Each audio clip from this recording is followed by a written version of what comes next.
আচ্ছা দেখ, কালকে আইএসসি পরীক্ষা, তো সবার প্রিপারেশন একদম পুরো পারফেক্ট আছে মোটামুটি, এটা এক্সপেক্টেড।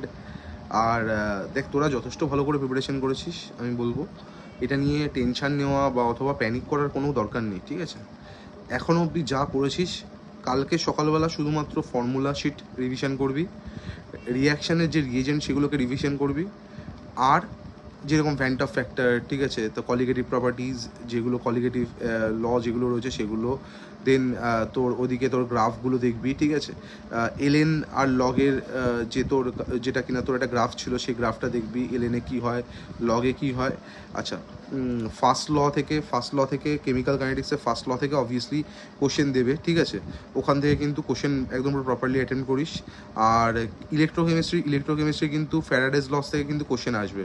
ফ্যারাডে ল মানে হচ্ছে তোর ইকুইভ্যালেন্ট মাসের যে কোশ্চেন যেগুলো, ঠিক আছে, সেগুলো কিন্তু পজিটিভলি থাকবে, তো সেটা দেখে যাস ভালো করে। আচ্ছা, সেখান থেকে নানস্টের ইকুয়েশন থেকে কোশ্চেন দেবে। Even primary sell, secondary sell যেটা পড়েছি সেটাকে রিভিশন করে যাবি। এটা হচ্ছে ফিজিক্যাল গেল। ইনঅর্গানিকের ক্ষেত্রে অবভিয়াসলি কী করবি, কোঅর্ডিনেশন কম্পাউন্ডসের hybridization, oxidation number, coordination number, magnetic number, hybridization, inner field complex, lower তোর কি আউটার ফিল্ড কমপ্লেক্স কিনা। আচ্ছা, তারপরে হচ্ছে তোর ওদিকে সিএফটি দেখবি, সিএফটি T2G অ্যান্ড ইজি যেটা যে স্প্লিটিংটা দেখবি। আচ্ছা, ইউপ্যাক নেমিংগুলো দেখে যাস, ঠিক আছে? দুটো ইউপ্যাক নেমিং দেবে। আচ্ছা, এদিকে ডিএনএফ ব্লকে দুটো ধর ব্যালেন্সিং দিতে পারে, অর কী হতে পারে, অথবা ওখান থেকে ল্যান্থানাইট কন্ট্রাকশন অথবা অ্যাক্টিনাইট কন্ট্রাকশন থেকে কোশ্চেন দিতে পারে, যেগুলো কেস বেস যে প্রবলেমগুলো আছে সেখান থেকে প্রবলেম আসবে, সেটা দেখেছিস, আশা করা যায়, ঠিক আছে?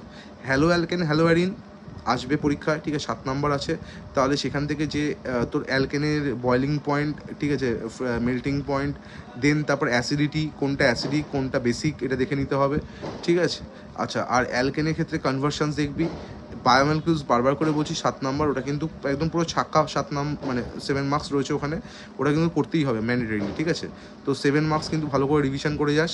আর অ্যামাইন অবশ্যই দেখে যাবি ডাইজোনিয়াম সল্টে, মানে একদম বেনজিন থেকে নাইট্রোবেনজিন থেকে অ্যামিন, তো সরি অ্যানিলিন থেকে হচ্ছে তো ডাইজোনিয়াম সল্ট থেকে যেখানে যা খুশি, ঠিক আছে? এই কনভার্সনটা কিন্তু প্রপারলি দেখে যাস, কারণ এই কনভার্সনটার ওপরটাই পুরোটা রয়েছে। গ্যাব্রিয়েল থ্যালামাইড কিন্তু দেখে যাস, ঠিক আছে?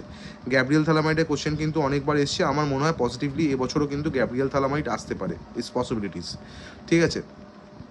কাপলিং রিয়াকশানে কী হয়, অরেঞ্জ ডাই হয় বা ইয়েলো ডাই হয়, কোনটা ক্ষেত্রে কাপলিংয়ের ক্ষেত্রে কী হয় সেটা দেখে নিবি। আর নাইট্রোবেনজিনে তোর তোর তোর নাইট্রোবেনজিন ক্ষেত্রে বা অ্যামিনের ক্ষেত্রে অ্যামিনের তোর ইউপ্যাক নেমিং